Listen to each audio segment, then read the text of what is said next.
Hey guys, I'm Dov, and today I'm back with more Total War Warhammer 2 online action, and today I've got a very special 2v2, myself and Black Iron Battles, who I don't know that he's necessarily going to be uploading to his channel a whole bunch, but did get the opportunity to play some games with my good friend, so we're here with a 2v2 double Greenskins. I've got a nice goblin army under the banner of Crooked Moon, and Azag's leading a nice mixed orc and goblin force for the regular Greenskins, and we're up against an allied force of Morathi and Elithanar. So apparently Morathi has seduced Elithanar and is going to be allying with him in this battle. So we've got some Savage Orcs, Black Orcs, mixed Orc Airboys with the Rusty Airs, more Black Orcs, of course Azag himself with the Big Boss supporting, Wolf Rider Archers, Biggins, the Hammer of Gork, and Boar Biggins. Hammer of Gork already opening up shots into this High Elf center here, which consists of Sisters of Avalorn, Everqueen's Court Guards, so some heavy Daka here. We've got Spearmen. You can see they're unloading already on the Savage Orcs.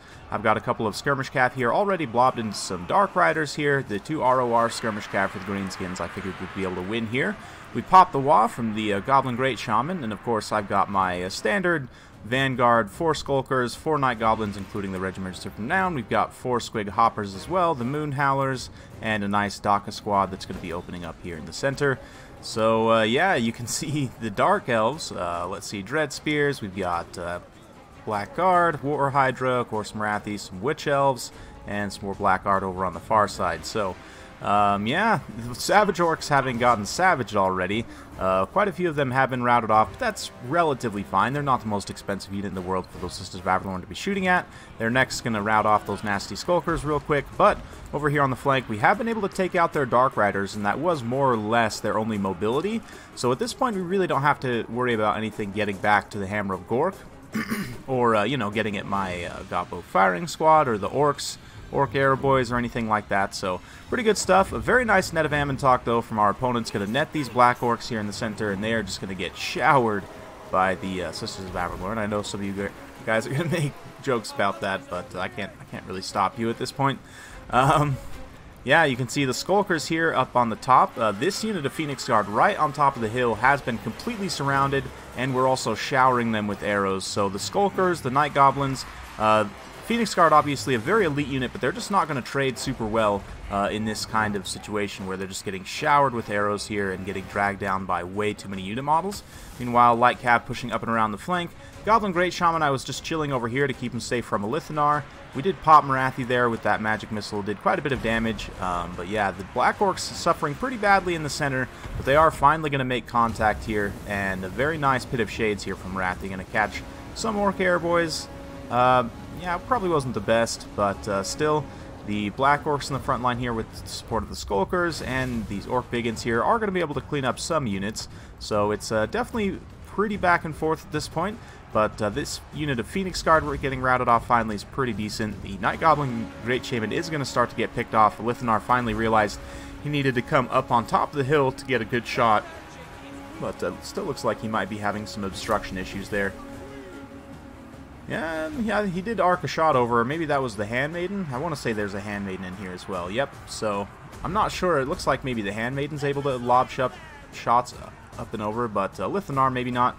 That being said, Azag the Slaughterer, having cast a beautiful purple sun that you guys may have seen in the background there, did get enraged a little bit by the Witch Elves, and now he's going to be running into combat, maybe? Nope, looks like they just finished off the Unbreakable Night Goblins, who had got a couple good casts of the Fanatics as well. No, actually, they're over here. Not really sure. But anyway, the Goblin Firing Squad focusing on the Sisters of Avalorn at this point. We got the Squig Hoppers up and around, but some of them did get netted a little bit. The others, though, were able to get back in here and get into some of these very expensive and squishy archers. I say squishy. Sisters of Avalorn actually have very good combat stats.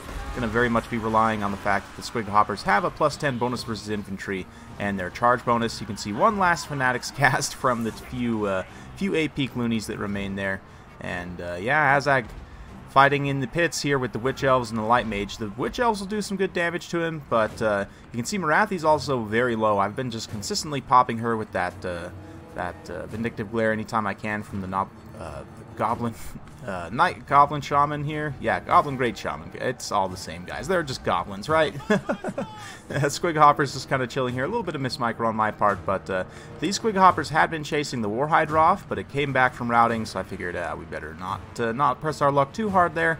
Meanwhile, over here, just cleaning up some more Dark Riders that had rallied as well. So, ooh, here comes the snipe, and Marathi gets hit there. Down to only 22 HP, so she's probably going to shatter there. And, yeah, Nasty Skulkers, having been held in reserve, along with these Night Goblins, are going to be blobbing in here as well in the late game, along with the Orc Air Boys in combat. Yeah, they'll do okay against Dread Spears. Blackguard might be a little bit of trouble, but we still have all the Goblin firing line still online here. These brave Black Orcs just barely holding back these Dread Spears as the arrows pour in. Those Dread Spears probably aren't going to last too long here. Yep, it looks like they are going to rout. And the Goblins that had taken the high ground here also just continuing to grind through. Having taken down those Phoenix Guard, they've now eaten up some remaining Sisters of Averlorn, and also rampaging through those Spearmen as well. Not actually rampaging, but you guys know what I mean. In the back here, Hydra trying to use its breath on some light cav, but we're just going to go ahead and go after these. The Gray, actually, very cost and efficient unit, but nice to see somebody bring them. Yeah, you can see the Squig Hoppers and the Moon Howlers going after them. The Hydra is going to continue to make its way, try and unify with the center heroic units here, but it's a little bit grim for the Elves at this point. The green tide is definitely just rolling continuously, and again, the lack of mobility here, the fact that we were able to take out those Dark Riders so early on, meant that these Night Goblin archers were able to just fire free, and you can see the artillery shots as well from the Hammer of Gork. Unsung hero here, just been pounding away up to 103 kills, and of course it does consistently apply that blind effect as well, which is very important against the Elves. That minus 26 melee attack, 27 melee defense does debuff the Elvish units very heavily, and is a great way to get through their high combat stats. So yeah, some very good synergy there. And at this point, the Hydra's going to come in, face the full might of the Gobbo firing squad here, as it gets smoke bombed by these Skulkers, so it can't escape. And then, yep, all the arrows going to come through and just make sure it doesn't come back. And that's pretty much going to be it. It's just the heroic units at this point still fighting. You can see a Lithanar and this Handmaiden over here trying to escape. But yeah, they had just about picked off the Goblin Great Shaman. And Azag as well, I think, might have got sniped. I don't see him still on the battlefield, but... Huh. Yeah. But nonetheless, the Green Tide, just way too many boys. Way too many angry boys here, just having a great time. I guess not necessarily angry. Yeah, I'm not really sure what emotion they would be having right now. Pure joy? But yeah, you can see a Lithanar. That's actually the Shadow, the real Lithanar over here, getting eaten by Squig Hoppers. Man, he's quite tall, I have to say. But yeah, it's going to be victory for the Green Tide. Well played to Black Iron and to our opponents. And yeah, super fun battle. It's super fun to play, and I do think that the double Greenskins, maybe not necessarily the best 2v2 combination, but it is a ton of fun, and you can just continue to throw bodies at your opponent. And against Elvish factions, which tend to struggle with model count anyway, it's definitely quite useful. So you can see here, for Black Iron, again, 103 kills for the Hammer of Gork, did absolutely great work. Azag himself got some decent work done, kind of got sniped a little bit by a Lithanar and the Handmaiden there, so they definitely were a good combo to take out Greenskins' leadership. I do like that quite a bit. But 42 on the Orc Boar Boy Biggins, 105 for these Black Orcs, just mopping up through the center. Definitely some good stuff. These Orc Boar Boy Biggins definitely helped against like the Hydra as well. For myself, the Skulkers, I'd love to see like 98 kills on Skulkers against Elves is just great. 86 as well, 50, 61, so some very cost-effective goblins here, 60, 62, 65. Very, very cost-effective goblins. The Gobbo firing squad, of course, able to stay online and use up all of its ammo. So in total, what's that, like 150 plus kills? Let's see. Yeah, the Squig Hoppers did okay, not amazing. Oh, 71 actually, not bad. 45 here, and the Skirmish Cav, again, helping to take out these two Dark Riders, which was really the only mobility that these two Elvish armies had between the two of them.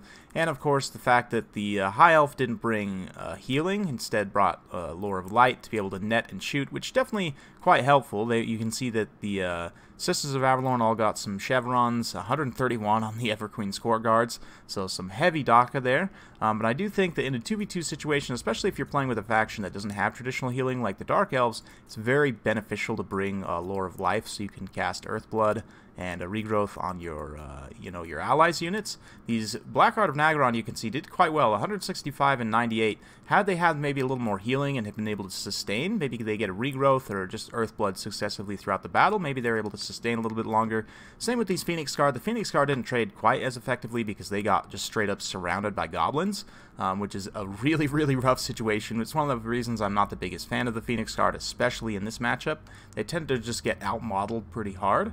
They are a pretty good unit, but yeah, the goblins can just surround them and drag them down. So the DACA squad definitely did pretty good, though, for the High Elves, racking up quite a few kills. Just not quite enough at the end of the day. That was kind of the idea with the builds here, is we just bring enough numbers that they're not going to be able to focus down enough. You can see the leadership was focused, but there were just way too many cost-effective infantry here. So yeah. For the Dark Elves, yeah, again, the Blackguard, the Hydra definitely didn't pay out at all. That was pretty rough, but Marathi did okay. She kind of got sniped out by the Goblin Great Shaman, but 46 kills, definitely not too bad. So I hope you guys enjoyed watching. If you do like this sort of content, be sure to like, subscribe, hit that bell notification button, so every time I upload a new video, you'll be notified. Thanks again for watching, and we'll see you next time.